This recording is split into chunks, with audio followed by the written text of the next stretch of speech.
Nice to meet you.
We have to use it for the online, so let's just make sure.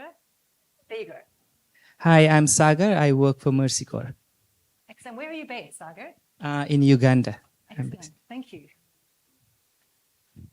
Hello, my name is Raymar. I'm with Causal Design. I'm based in the US. Hello, everyone. My name is Luca Russo. I work for the UN for FAO, and I'm based in Rome.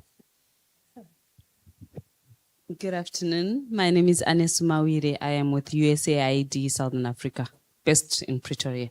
Excellent. Hi, everyone. Brad Segarra with Mercy Corps, based in Oakland, California. Good. Hi, everyone. I'm Patsimo Ellis. I am from South North, based here in Cape Town. Right. Hello, everyone. My name is Sarah Barnhart, and I'm with USAID Uganda. Hello, everyone. I'm Innocent Chunyai. I work with AFSI Foundation in Uganda. Hello, everyone. I'm Samantha Henderson, and I'm here with GRP today. Hi, everyone. I'm Ernest Njoroge with USAID, Kenya, Nairobi. Hello, everyone. I'm Gerard David, and I work with GRP, based in Tanzania. Hello, my name is Matthew Zula, USAID Mali in Bamako.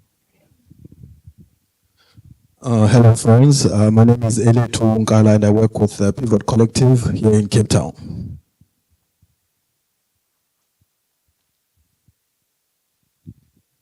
Hi, everyone. My name is Nefra Faltis. I'm with USAID and the Global Health Bureau in Washington. Hi, everyone. I'm Patricia. I'm based right here in Cape Town, and I'm with the GRP. Hi, everyone. I'm Jose. I'm with Eskom, South African Power Utility, and I'm based in Johannesburg. Hi, everyone. I'm Elizabeth Farmer. I'm with CARE working in Ethiopia. Hello, this is Herman Brouwer. I work with Wageningen University in the Netherlands. Hi, everyone. Paula Visharakar. I work with the Office of the Special Presidential Envoy for Climate, John Kerry, on climate adaptation and resilience based in DC. Hello, everyone. My name is Opa Maravanyika. I'm with CARE USA, and I'm based in Zimbabwe. Greetings, all. I am Jasmine Ohanyere, and I'm Feed the Future Coordinator for USAID Nigeria. Good afternoon. My name is Hal Carey. I'm the USAID Feed the Future Coordinator in DR Congo, Kinshasa, and happy to be here.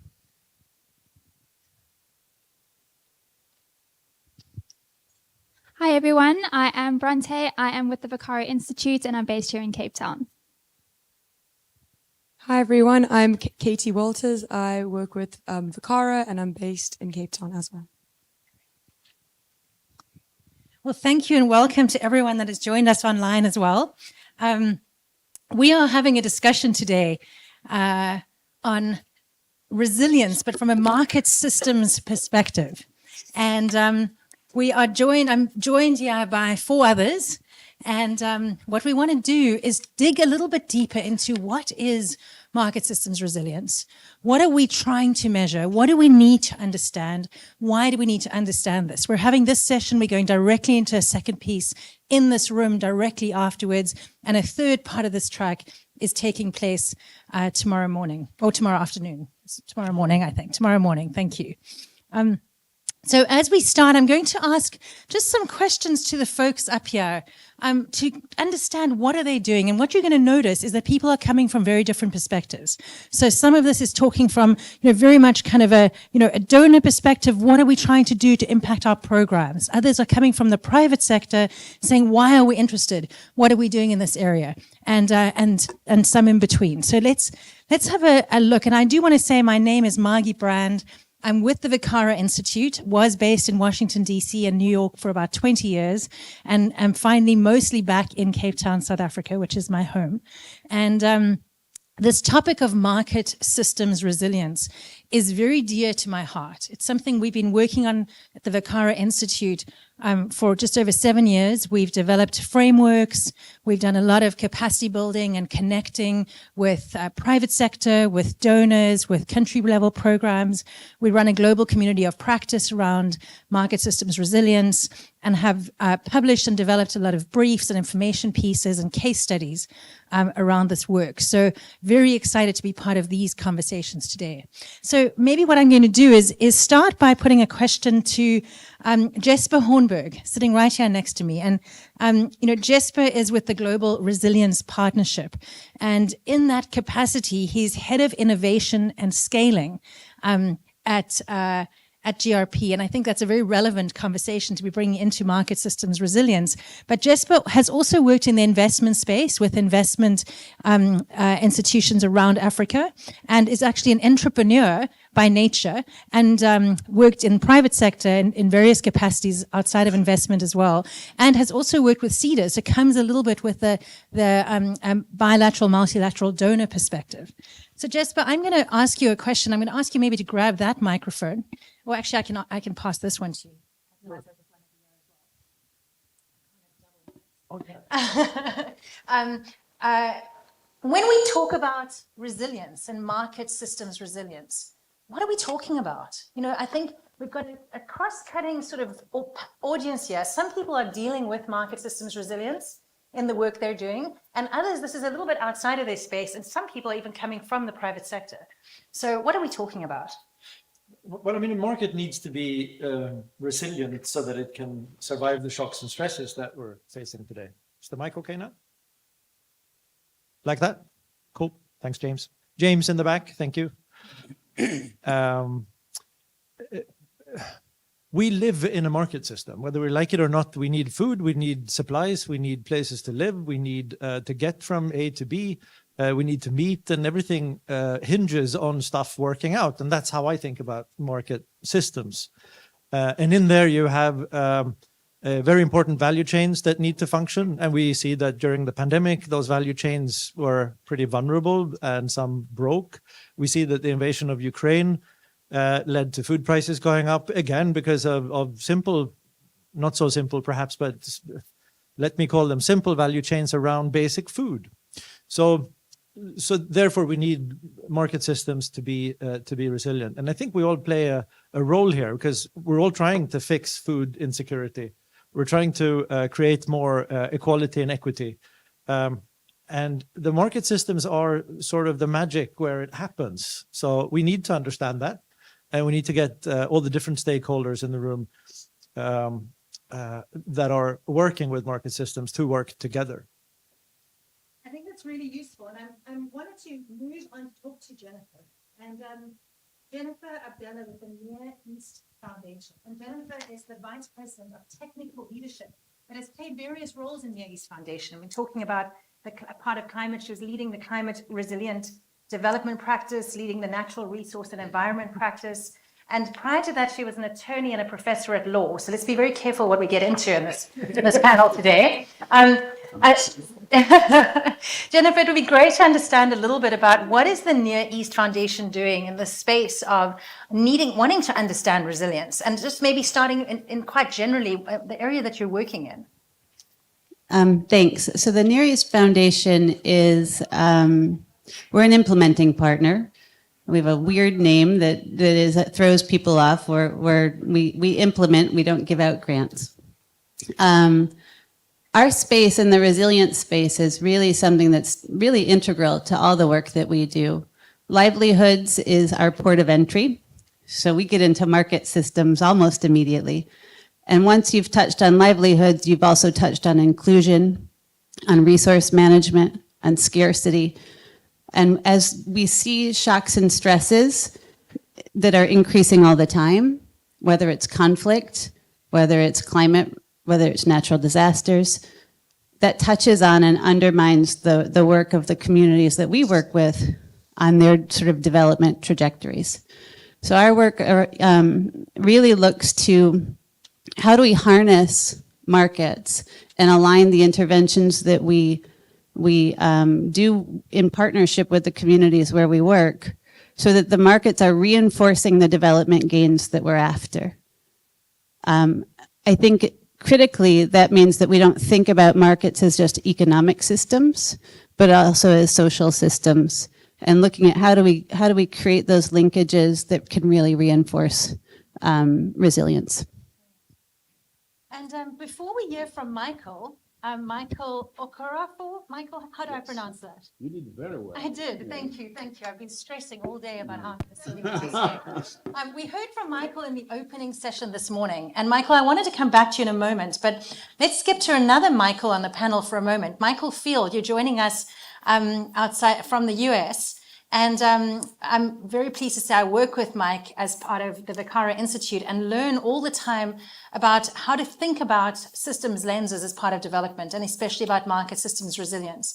Mike, I know that one of the things that people have always asked us is, if you're looking at markets and you're looking at market systems resilience, what does that have to do with community resilience and household resilience, and how are they related? And I wonder if you can talk a little bit about how market systems resilience supports community and household resilience. And I know you've been doing studies in Ethiopia, and you just got back from Haiti a few days ago, and have also connected with studies in Kenya. And I'm very pleased to say our USAID colleague, Ernest Njoroge, who was head of our Kenya research, is in the room with us. And and also are currently doing a lot of the market system studies and research in the Ukraine as well as emergency conflict studies around resilience and market systems. But Mike, just how do markets, why are we even talking about this if we also, you know, a lot of the work of people in the room started with the community and household resilience perspective? Yeah, thanks, Marty. And very nice to be here. One of the things that I think is really interesting that the panel pointed out is that from the start, market systems resilience kind of focuses on the resilience of the market systems. But what we also learned is that it's quite important to also focus in on how markets are a source of resilience for people. I think one of the things that we focus on is a little bit the complexity of these things, because there's some trade-offs and there's different perspectives depending on you looking at a specific household, a community, a firm, or the overall market systems, because sometimes the health and resilience at one level does mean that there might be trade-offs on another level. And digging into that, what those trade-offs are, what that means, becomes quite important. For example, we're just looking at resilience or market systems resilience in Haiti, and what we're seeing that's quite interesting is that the Haitian situation over quite a long time has kind of broken down communal coping mechanisms. So people have become quite reliant on relatively simple market interactions and diversified market interactions as a way to kind of manage their resilience. So they're looking at trying to engage the market to maintain a certain level of income, and also the market that will maintain a store of value for their cattle, their goats, and their poultry and things like that. What's interesting about that is that if you're looking at talking about growth and value addition, that's very tricky for them in that they are not interested in, and it would be very difficult from a risk management perspective for them to become highly specialized or more intense in terms of how they manage their animals.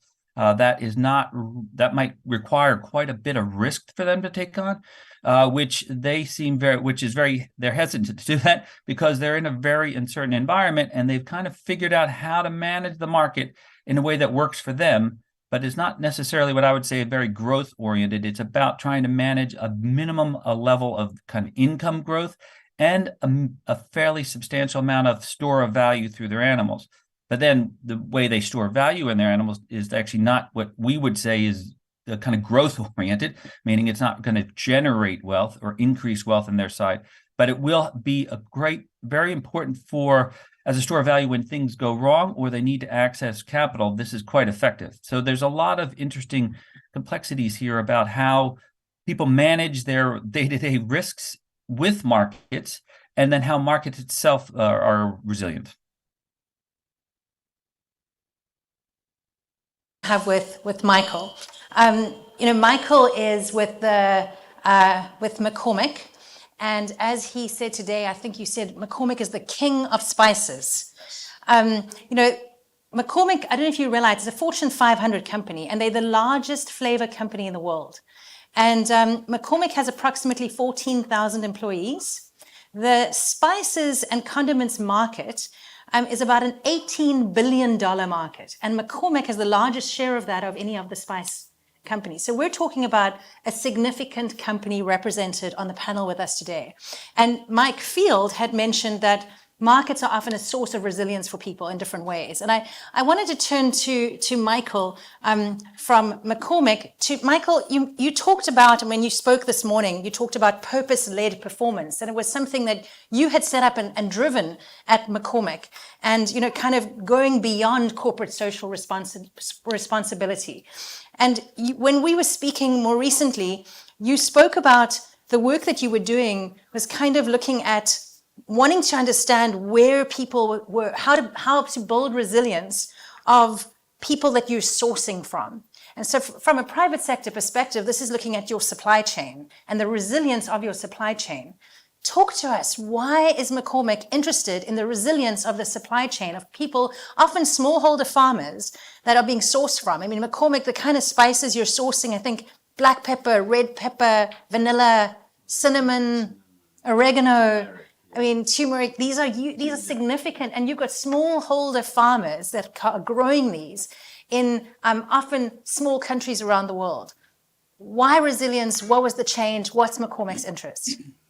First, thank you very much. I mean, those are very poignant questions. But let me start by making a simple statement. It's all about building an enduring supply chain. If we have An nothing, enduring supply chain. enduring supply If you chain. walk away with nothing else today, I think it's understanding this piece, right? Enduring supply chain. So if you are a stockholder for McCormick, we're publicly traded. You can look at our stock. It's going up 20-something% since the beginning of the year. Why do people invest in those companies? Because they want to have a steady growth of income that comes from a publicly traded company. And if we have no spices to sell, there's no business. So that's one. Two, the regions where we source, and for just for simplicity, they are all in the global south. And what do they have in common? What they have in common is they're prone to climate change in a significant way. Now, remember, most of this global south didn't cause the climate change. We in the West caused it. And but the disproportionate amount of the pain is borne by those people in those farming communities. And here's the conundrum. Yes, it's a challenge to do those. But on the other hand, the other challenge is, what is your option? You can't grow these things in Minnesota, as I said. It's too cold. Mm-hmm. So that's why, in the interest of creating a longevity in our business, an enduring supply chain, we have to invest in those communities. So their livelihood is our livelihood. It's intertwined. So we have to do things that would allow them to thrive. And also we have to do things that will bring a moral compass to the way we do business. And so, Mike Job talked about our purpose-led performance. We created this strategy so that we can deliver top-tier financial performance while doing the right thing for our people, our communities, and the planet we share. What have I just said? It's about doing well by doing good. What can't we get as McCormick? If we want to do well, we have to do good, which means the livelihood of those farmers is in our own interest. Diversifying the people that farm, because before, all you have is men, as I said, that grow, they own the farms. Women, most of the workers are women. We're changing that deliberately. In order to qualify for our sustainable sourcing framework, which we call Grown for Good, you have to have women be part of it. We're also doing another thing that is allowing us to impact those communities. We're eliminating predatory activities.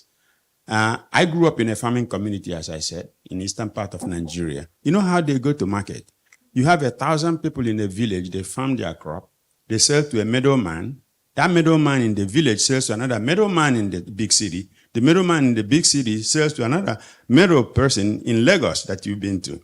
And then that sells to our export partner. In the process, the middlemen, and I use the word deliberately, I didn't say person, the middlemen, because most of them are men, are driving Mercedes-Benz and Peugeot. These farmers are barely making enough money to send their kids to school or to eat. So by eliminating those predatory activities, like in our system now, we're deliberately eliminating middlemen. These farmers keep the bulk of the money. That's why they are thriving. Now they can build houses. So, and by the way, we can ensure that sustainable supply source. And they can adhere to our standards. If they didn't have authority of making enough money to support their family, they would not support us in our journey to have women empowerment, eliminating child labor, eliminating any activity that will prevent us from getting sustainable crops. So that's why we're doing those things. And it's so interesting, Michael, as you're speaking, the things that I'm hearing you saying is you're talking about empowering women because it makes business sense. Yes. You're talking about a sustainable sourcing framework, which you call Growing for Good, but you are only allowing people to be part of that supply chain if they are looking at doing certain farming practices. So when you're saying you're empowering women, for example, it's because they're taking on those farming practices, and if you're rewarding good farming practice with being part of a sourcing objective. So yeah, we're seeing how business is driving change in that area through business principles and not through a corporate social responsibility space because it makes sense for business. You said you hit something on the head. First of all, we believe that the era of corporate social responsibility is over. Mm-hmm. You know the why? era of corporate social, if someone's going to write a blog after this session, I think we need to write, its title will be The Era of Corporate Social Responsibility is over. because people view it as philanthropy. When business is good, you give. When business is bad, you keep everything. You're trying to, justify your actions. You can't continue that way. What we've done is embed it in the business strategy. So if you own a P&L responsibility, you know that, our sustainability journey, women empowerment, everything is in there.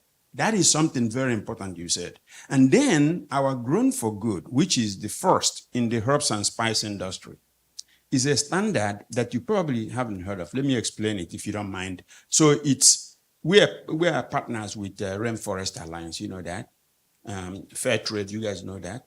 Do you realize that that's a farm level certification? It has nothing to do with people. They don't care if you're a woman or a man, that's farm level. So we keep that. They are our partners, they certify the farm. However, we are on top of that, we add 3 things. Community resilience, women empowerment,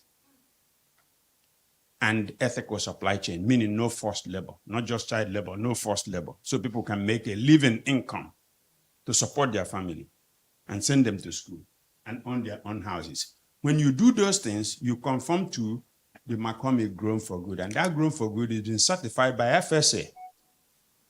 So that if you're doing it, if you want to take a loan, you get a lower interest rate by doing that. We are partnered with IFC, which is part of the World Bank, most of you know. And we've created what we call supply chain finance. So that allows you to get a low interest rate, in some cases none. And by doing that, you're now creating something in the communities where they are proud of their farming things. And guess what? Their children now, for instance, in Turkey, where most of our oregano comes from Turkey. So excuse me when I talk about those countries. I mean, Denizli area, if you know there. I like visiting those things to see things for myself. Their children now graduating from school, from the university, and don't want to live in Ankara. They want to come back to Denizli and run their family farms. That's when you know you're making an impact. Mm-hmm. Jesper, I want to go over to you and talk a little bit about, this whole forum is around evidence and what we need to measure and think about. I mean, you've done a lot of work in this area. What are some of the things that are driving resilience or lack of resilience? And what are some of the things we need to be looking at? Just maybe some examples from your work.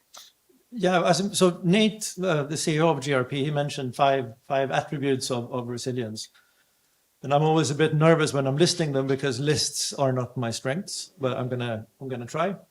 So it's diversity, and I think that's important. We can all figure out why it's important for businesses and for development. It's redundancy, super important for business and important for households and communities.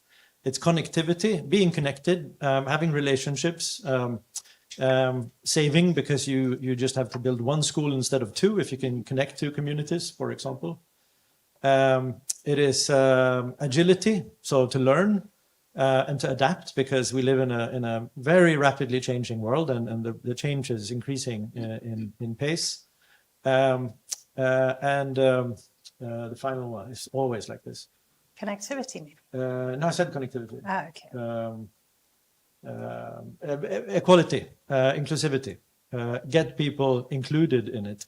And that goes all the way from the planning stages to the implementation stages. And I think what Michael was mentioning really sort of brings that to the fore from a private sector perspective. So we need to measure stuff that tells us that, because what we measure actually dictates what we focus on doing. If we're looking for a particular KPI or a number that we need to hit, we're going to do everything we can to hit that number because we're human and we're made that way.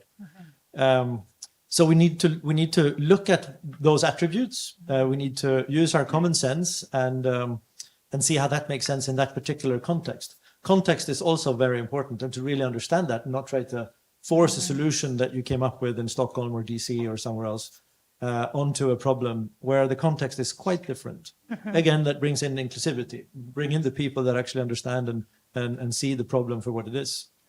Yeah, no concrete examples, but it sort of depends. No, it's helpful. And hearing some of those principles to look for are really useful in the characteristics of understanding resilience.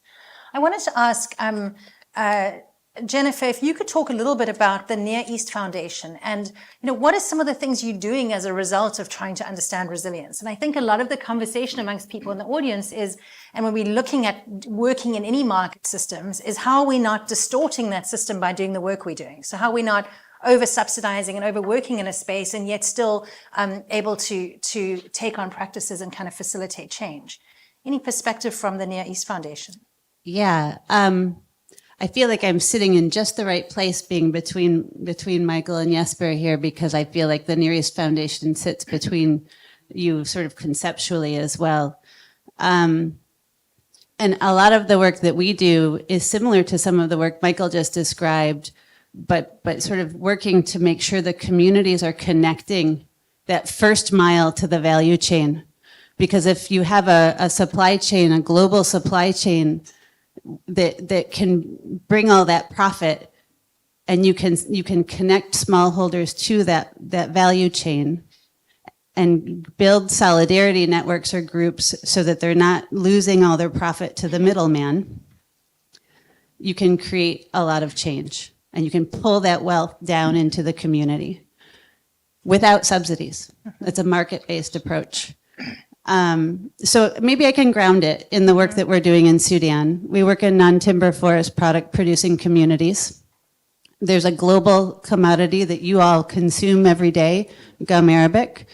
The reference standard for gum arabic is from the Kordofan region of Sudan, and that's where we work. Women are the vast majority of producers of gum arabic. They get the smallest share of the profit. So we've worked with communities in Sudan to develop women-led cooperatives. There were cooperatives, but they were led by men. Now there are women-led cooperatives, which changes the power dynamic. We've worked with them to build capacity to be able to negotiate contracts, to aggregate their sales, and also to deliver technical assistance to their members on how to sustainably harvest gum arabic. It's worthwhile to say gum arabic is a native tree. It's drought tolerant. And these same women are also growing hibiscus and sesame, which are cash crops, which are drought tolerant. So we're working with them to engage those markets. At the same time, in addition to the sort of predatory buying practices, there's also predatory lending practices. So your buyer gives you the loan at the beginning of the season. You have no one else to get a loan from. And then you get exorbitant rates. We've developed revolving loan funds that are held by those women-led cooperatives, that they issue loans to their members. We don't issue the loans. The loans go for whatever the cooperatives deem to be an acceptable loan purpose, which may mean a business purpose, or it may mean paying for your child's school fees. It's not for us to decide that. The cooperatives have invested their own money into those revolving loan funds to grow those funds. Those are communities that were not deemed creditworthy previously. Those are borrowers who were not deemed creditworthy previously. We have support through UNDP and GRP to try and test that model and show that that's actually an investable product. This was all before April 15th. Things are shifting a little bit in Sudan, as you might well imagine. However, those cooperative associations are still functioning. We've been in touch with them, and they're standing by now so that they can help deliver assistance to their communities in terms of rapid delivery of humanitarian assistance. So when you build systems, and you build the connections and the sort of horizontal networks that can recognize the power that's within a community, then that can have a resilience dividend, I think, that's broader than just your initial purpose. I think we're getting into the more practical pieces here, and this is really helpful. I want to turn to Mike Field for a moment. And Mike, I want to talk about innovation and innovation in terms of resilience strategies from a business perspective. And also, because when we're talking about innovation that's kind of resulting, I know our global community of practice has often spoken about the sort of camel leasing examples in Somalia. There are other examples that are coming out of our market systems resilience research. But what are innovative strategies that we are seeing from businesses or communities to make them more resilient in the face of whatever shocks? I mean, some of what we're talking about is conflict. Some of what we're talking about is climate shocks, droughts, earthquakes. Some of these are market shocks, crazy increase in pricing, or something else, another, export being taken over by production in China, for example, that can rapidly throw what's happening in a market context. But Mike Field, maybe I can ask you to share some practical examples that we're seeing of innovation by business or communities, or it could be on individual farmer level or other market actors in different parts of the market system that are allowing people to not be as put in situations of such high risk and able to be more resilient. Thanks, Margie. I think one of the things, though, that is worth mentioning that we've learned and we dig into quite a bit is trying to separate out the people from the behaviors at times. So sometimes there's a lot of the myth of the evil middleman. And if there's we try to understand if there's a lot of predatory practices, why those predatory practices are. And by doing that, sometimes we've had some really interesting ability to turn that function or that group of people, as people determine them, from doing what people would say is bad from the farmer perspective, but maybe useful for the middleman, into a win-win situation. For example, there was some interesting work we did in Bangladesh a while ago, where we started to work with the aggregator, or the person who does the aggregation function, which is the middleman, and put them together to talk about why they are essentially maybe price fixing or acting like a cartel in certain cases, and figure out what would be in their interest to engage the farmer in a different way. What would they want to do? What would make sense for them as a business?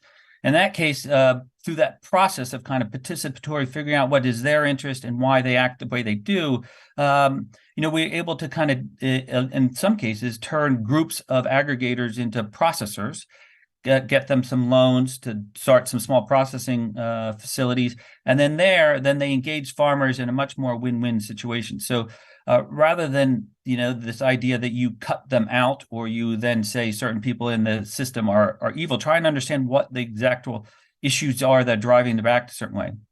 Because what we've seen in other cases where we then remove them, the new person or the new entity that comes in and does that function, because the systemic incentives around that function end up being the same and not changed, that we see sometimes even when cooperatives come in, that they start to act the same as the aggregator in terms of they start to getting a little bit predatory as the system incentives continue to put pressure on them in certain ways that may encourage the same behaviors, even though it's a new business or a new type of person doing that function. So I just want to say that because one of the ways you get innovation is innovation has to fit within the context. I think Jasper mentioned this, what I think is really critical. There has to be a fit to the landscape that you're looking at. It has to fit to the context you're looking at to work. And even the innovations we see that are quite interesting, such as the Camel leasing program, which was quite an interesting kind of innovation, or there's been some really interesting models on the input side of using either women in a village or men in a village to be part of a firm as a kind of a commission sales agent. But in that sense, what they're doing is they're providing the bulking of the purchase of inputs, the education in there, and the kind of complaint hotline, if you want, so that the feedback loop between the community and the agro dealer or the agro vet is more robust. That allows the agro dealer to also hear relatively quickly when things start to emerge in the market. So, for example, we've seen through these agent structures, which are commercial agents, they're not individual entrepreneurs trying to make sales. They're specifically connected to a firm that trains them, empowers them, gives them information, gives them skills. But also what they do then is get a much faster feedback loop. So emerging disease issues, emerging cropping issues, and then the agro dealer can kind of respond to that on a much faster basis. Again, in Bangladesh, when we were looking at this, as that started, the firm actually started to also have a call center with a specific number so that farmers, if they didn't have an agent near them, could call in and get information as well as get send feedback of an emerging disease challenges. you say that I think is really important, especially when we focus on the systems part of market systems that we're talking about. You're using words such as feedback loops, like what are important feedback loops in that market system? You're talking about market actor functions rather than the market actor. You mentioned the myth of the evil middleman. The myth meaning sometimes there's still a function that needs to be played, even whoever takes that on, and understanding system-based incentives that are driving bad behavior and could drive better behavior in the system. I think very interesting. Michael, I wanted to loop back to you, and something that you actually mentioned when we were talking the other day is you mentioned that during the COVID pandemic, you as a business had challenges, and you had challenges, for example, in sourcing packaging from the state of Maryland in the US where you're based. But what you did not have a challenge of was sourcing crops. Because you had such a stable supply chain and you'd had those relationships that were built, you had you had a supply chain that was more resilient, and you already had that operating well. And this to me spoke to the why of why you're doing this. Can you say a bit more about that? Absolutely. Thanks, Maggie. You hit it. The other thing I would say is when you are in a panel with people like Jennifer, who is the intermediary between the innovator, Jesper, and us, it's a perfect panel. So I'm really appreciative of putting this group together. But the point is this: COVID taught us a lesson in resilience or lack thereof. Okay, everybody was affected. I mean, this is why I'm saying on this journey we have to go together. And I'm always driven by the African proverb. Since I'm in Africa, I can say that before I even answer the question. You know, the African proverb that say, if you want to go fast, go alone. But if you want to go far, go together. If we adopt that mindset, some of these things will be true resilience. Let me give you an example. During the COVID pandemic, because of what we've done in those farming communities to building women empowerment, people were happy to do things, And so I'm not telling you something you probably haven't read. Most of us in the CPG industry and in food in particular couldn't supply enough to the retailers who are our customers. If you live in the US, Walmart is the big kahuna, right? And we couldn't make enough to supply. But you know what we lacked? The packaging materials. Do you know where the packaging material is made? In the US, in fact, in Maryland, in fact, in near Hunt Valley, where my headquarters is. And we weren't getting enough of those materials. But you know one thing we didn't lack? Throughout all these challenges that everybody talks about, never for once did we lack any of the crops we were selling. None. In fact, they were there, we couldn't sell them because we couldn't package them. What does that teach you in resilience? These farmers will do everything. And I like what Michael Fields was saying is you have to look at the communities that you operate in. When we brought in the cooperative, that's another thing that is very important. We did not bring cooperative. We hired an NGO, NCBA Clusa in Washington, D.C., to go and train them on how to create their own cooperative. We don't manage them. They are their own bosses. In fact, they dictate the price we buy collectively. And so these people were working, like you wouldn't believe it because it's now their business. They are running their show. And by the way, one thing we stipulate, we want to make sure women are in leadership because the cooperatives are both men and women. But you're going to have women. In fact, in one of them, the treasurer is a woman. The treasurer is a president. So the point I'm making is when you have these stable systems where you've built resilience to absorb shock, like the COVID pandemic, I hope we don't have that again, you don't have a problem. Our problem was different. It was packaging materials that was made in the US of A. Does that help to understand why it's important? That's the why. I mean, Amaji, I like when you say the why. That's why we do this. Remember, don't forget, under that why, an enduring supply chain. If there's nothing else you take home, that's what we're trying to build in the long run. Excellent. I want to get just a sense of where we are, the people that are in the room with us today. What are some of the questions or comments that are coming up in your mind? Let's just jump around and get a few of those from the audience. And then what we'll do is we'll kind of just reflect back with some more examples and reflections. Just anyone that's kind of where you're sitting, you may have a question or you maybe have something that you're kind of struggling with, that you're thinking, well, I'm not quite sure where this fits in this space. Okay, there you go. And just say your name and organization as you're talking. Yeah, my name's Raymar Macarenas. I'm with Causal Design. I work more in the evaluation and measurement space. And one of the things I do try to think about is, right, to what extent should we be thinking about the relationship between the public and the private sector, coordination, collaboration, trust, as a prerequisite or maybe as an indicator of market resilience? Or is there another way we really should be thinking about it? Great. So we'll come back to that one in a moment, but public-private sector coordination potentially as even an indicator of resilience. Great. Any others? Thank you for a great presentation. Yes. And I would like to ask, especially the microphone. Sorry, I just want to check, is the microphone on? Can you just check? Let's just check that that's on. Yeah, it's working now. Great. So thank you for your presentation. I would like to ask Dr. Michael, it's okay, you empower communities, the women, but what about young entrepreneurs? What do you do with them? Because I do think that to make the system sustainable, you have to take the community to the enable level. And so another upper level, for me, it's entrepreneur. Because I think that at the end of the day, you want them to become a local market. Thank you. Excellent. So what about young entrepreneurs and the young people? Yes. Hi, similar question. And sorry, and you're from? Charlotte from South North.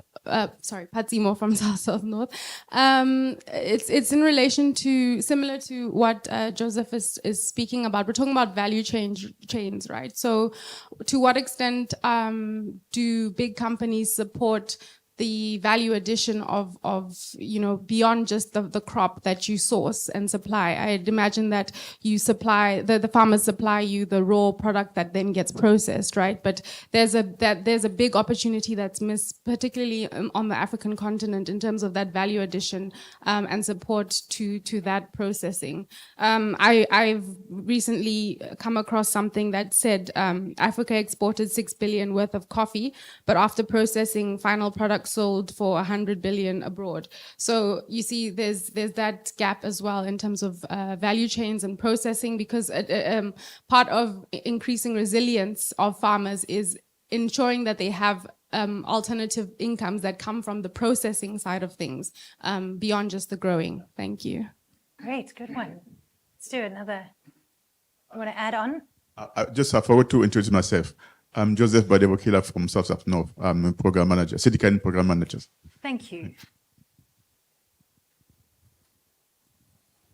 Thank you. I'm Lorraine from USAID Malawi. Mine goes to you, Dr. Michael, as well. You have consistently given the example of Madagascar and how successful your work is with working with rural farmers there. But I'm also interested to hear of any collaboration that you may have done with other organizations that you found to be key to the success of that working relationship with you and the smallholder farmers. Thank you. Okay, great. Others. So that question was around, other organizations as partners that are key to success. Great. Yeah, I'm called Innocent. I work with AFC Foundation in Uganda. We are implementing a resilience project funded by BHA, which is aimed at empowering the households be able to compete in the market. Because without empowerment, without people appreciating that they are market players, it won't be possible for them to contribute anything in the market. So my contribution is just to appreciate what the private sectors like Michael are doing, but also knowing that the private sector cannot rely alone, because you need the person in the community to contribute for your product, for your raw materials, for your resources. But this mindset is with few private sectors. I don't know what can be done, because we are talking about the community, we are talking about the individual households. What about the private sector players starting to appreciate that the more they contribute to the empowerment, to the contribution of the lower person in the community there, they will have available raw materials and resources that they can use to also expand their product base and be there in the market. Great. Any last comment or thought? There's one there. Hi, everyone. Again, Sarah Barnhart from USAID Uganda. It is on, I think. So I guess I'd be curious to go back to something that I think Mike Fields, you mentioned at the beginning. If we could just explore a bit, and I'd love to hear from the panel about when do you switch from sort of that resilience, making ends meet, to a growth mindset? I know in Uganda, one of our activities was really pushing chili production, and it had huge promise, particularly for a very unstable and poor region. But then the chili market collapsed. And so I'm just curious about where that nuance is and how you'd recommend tackling that issue. Great, a real issue. So I think everyone on the panel can probably speak to all these pieces. So I'm going to try and manage this a little bit. Jesper, I want to just ask you to deal with this issue, and if there's another one you really want to comment on briefly, but this public-private sector coordination, and maybe that being kind of an indicator of resilience. Do you want to talk a little bit about that? Absolutely is the answer. Great. I mean, policy and regulation plays one part. The partnership beyond that, how you do stuff together, how you co-finance stuff together, plays a part, and all of that stuff needs to be measured. I mean, it comes down to what I said before. What you measure sort of almost gives away what you will work on, right? So that needs to be measured high level, but also in more granularity.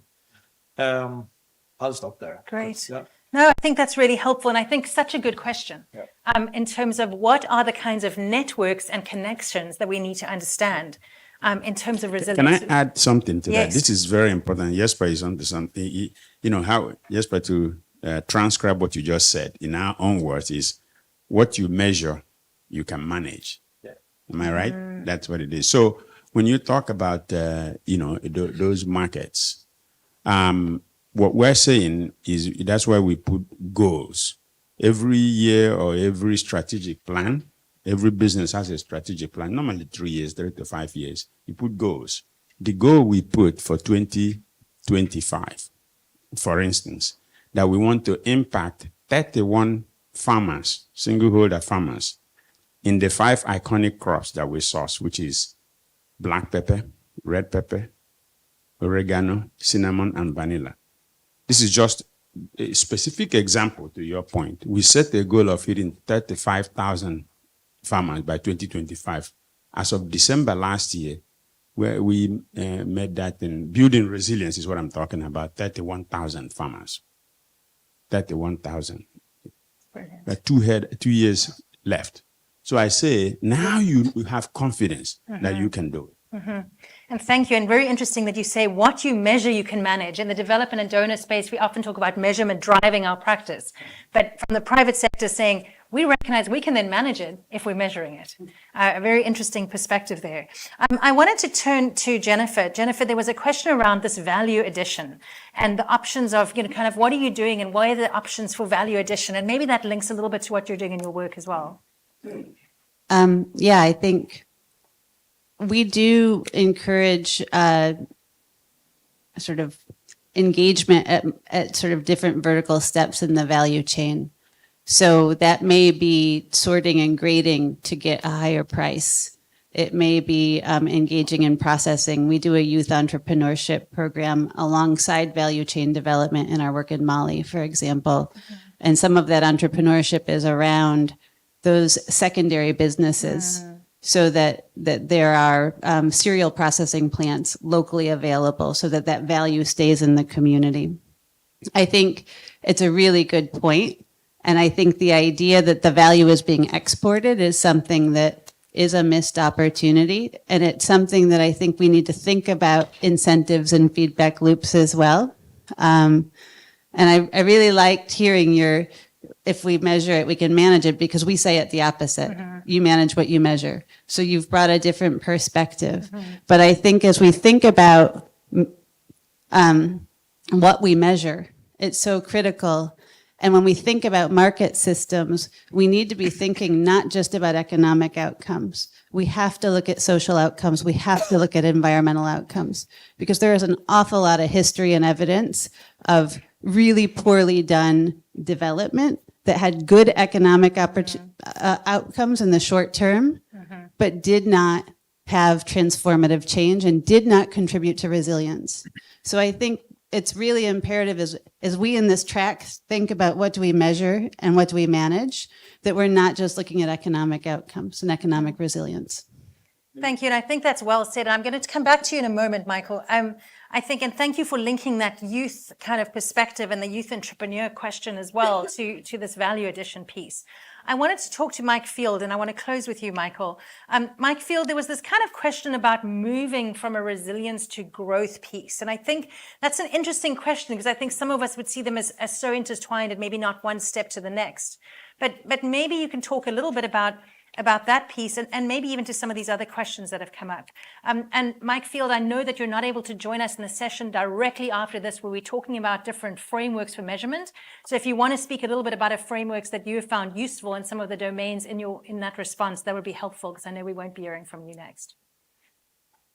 Yeah, maybe the answers are a little bit combined in that the framework we're looking at is trying to dig into the complexities of what's going on. So what I mean by that is sometimes the communities manage their risks in a combination of going to the market, but in a combination of how they manage their social capital. So how they share, how they organize their sharing.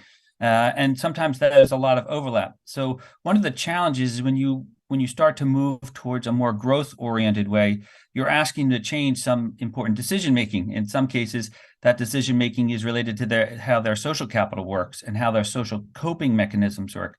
I'll give you one specific example that is kind of being forced on populations now in pastoralist communities in parts of Ethiopia and Kenya and the kind of Horn of Africa, is for very long periods of time, they use their cattle as a way to kind of manage their risks as a store of value. But in doing that, they were not very growth oriented in how they manage their cattle, because it was primarily a kind of a social binding tool and a store of value.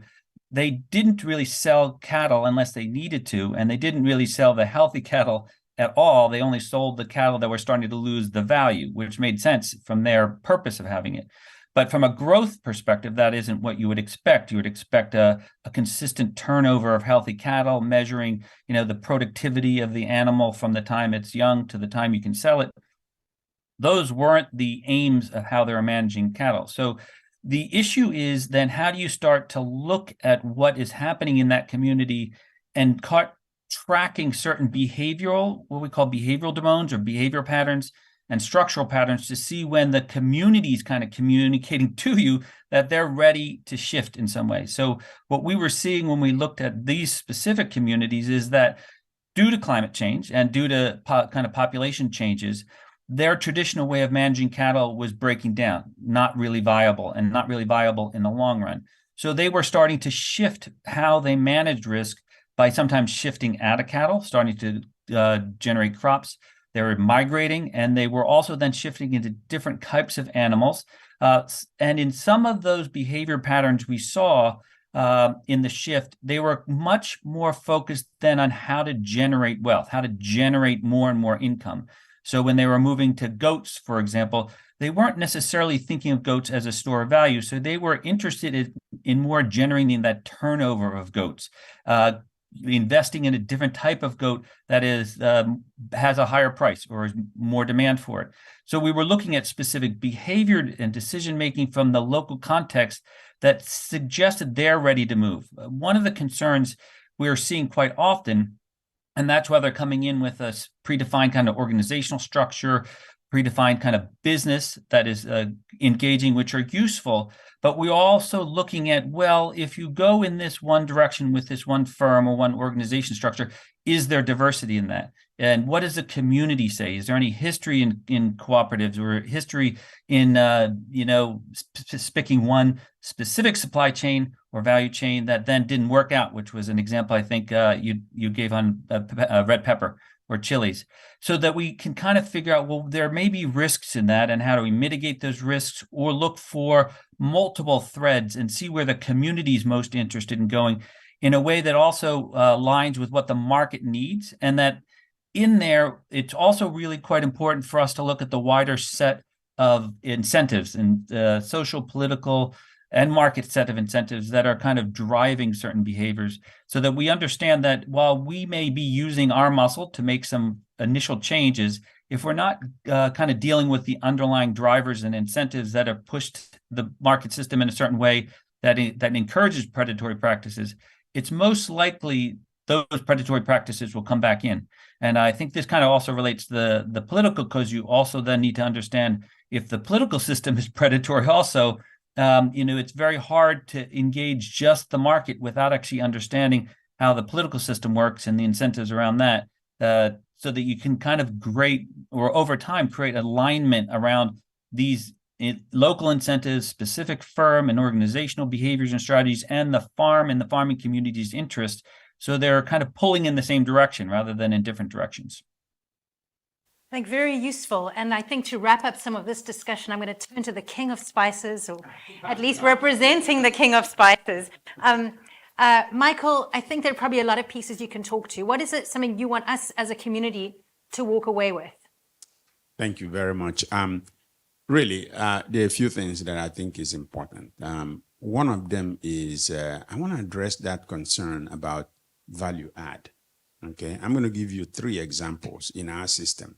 Obviously, mine is limited to herbs and spices, but I think it could be replicated to other areas. I'm going to talk about that, and then I'm going to address the issue of collaboration that they talked about. I know Jesper has really put a good plan on that, but I'm going to build on that. And maybe, on that. can I interrupt for a moment? Because I think there's something that is useful in the context that you're about to share. Michael is not only the Chief Sustainability Officer for McCormick, but just to recognize that he's also a member of the board of directors for the UN Global Compact and for the Charter Next Generation. And I think that's also really relevant here. I mean, you're talking from multiple perspectives. So, Michael. Absolutely. And I do those because I believe in them. The UN Global Compact is the biggest sustainability platform the world ever experienced. And I'm really proud and humbled to be on that board for the USA. Now, so let me get to those things. So 3 examples I'm going to give you on value add is, one, I'm going to start with something close to here, Madagascar. I don't know if most of you know, when we buy our vanilla, we just don't buy the beans. We buy the beans that are cured by the farmers. So if you want to start a vanilla business to sell to McCormick, you better go to Madagascar and learn how they cure it. It's a fusion of art and science. That's one. Okay? So that's how they get their value. Another example I'm going to give you is, let's say black pepper or even red pepper. In India, we saw 100% of our red pepper comes from India. Okay, so you're going to see me in Tamil Nadu or something, you wonder what the heck I'm doing. That's because that's where the source of my business comes from. In those cases, the red pepper that comes to us, say the largest spice manufacturing plant in Hunt Valley, Maryland, the pepper that comes from either Vietnam or from India is all dried and treated right on the site. That's value add. So we're paying for them to give us finished product. Do you know what we do in Hunt Valley? I just gave you an example. During the pandemic, we couldn't get the packaging material. The thing comes there, we put it in a container and sell it to people at a premium, because everything, the key is we have visibility from when it is harvested, treated, and then shipped to us. Good. Does that help on that one? That is very, very important because I think you need to understand. And then in Turkey, we have things we sell to the food service, gherkins. Like if you go to McDonald's, or those things that they use. Michael, you've got 30 seconds to tell us what the value add is on those gherkins or on the spices. The value add is that it's finished when they get it to us. We don't have to do anything to it. We could have gotten it from when they harvested it. Does that help? We could have gotten it from when they harvested it, and then we can treat it ourselves. We can dry it. You have to dry it. And these people dry it naturally. We could do that, but we let them do it. It's different from the cocoa business. I don't know much about that, but that's what we want to have companies do, is to let them have those value add. Great examples, and I think really spoke to your questions as well.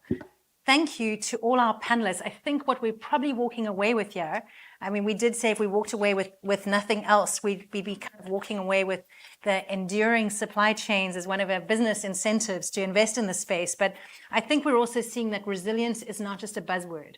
It's not just a theoretical concept, but this is something when we're talking about market-based resilience, it can actually change lives. So thank you, everyone. We're going to have probably a shift quickly in about 2 minutes. We're starting with the next panelists. So please do come up if you're in this room and or free to switch. So thank you, everybody. Thank you, Michael. Thank you. Yeah, this is all. Yeah, that's what I heard. Happy?